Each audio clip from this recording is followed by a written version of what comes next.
দক্ষিণ জেলা সদর বিলোনিয়া সিএমও অফিস সংলগ্ন এলাকার বাসিন্দা সুমন নাথ।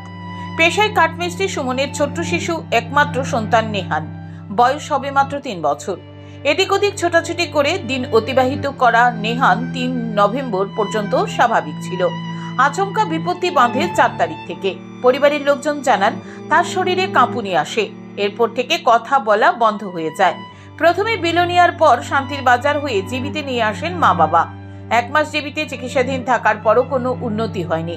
পরিবারকে বলা হয় বহিরাজ্যে নিয়ে যাওয়ার জন্য, কিন্তু অভাবের সংসারের নেহারের মতো চিকিৎসা খরচ বহন করা তাদের পক্ষে কষ্টকর। এমনিতে জীবিতে এনে চিকিৎসা করাতেই মানুষের সাহায্য নিতে হয়েছে। সন্তানের দিকে তাকালেই চোখে জল আসছে মা বাবা দাদু দিদার। কি করবেন তারা ভেবে উঠতে পারছেন না। তারা চাইছেন আগের মতো ছোট্ট নেহান যাতে হেসে খেলে বাড়িতে ছোটাছুটি করতে পারেন, সেজন্য সরকার চিকিৎসার ব্যবস্থা যাতে করে দেয় সেই আবেদন রাখেন মা বাবা।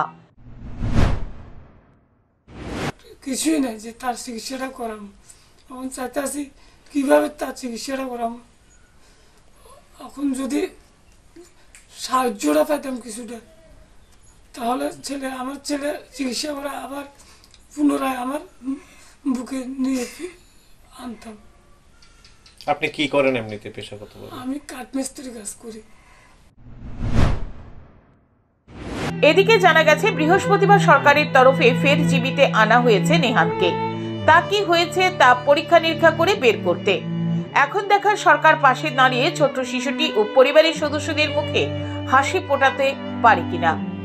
Bureau report, news today.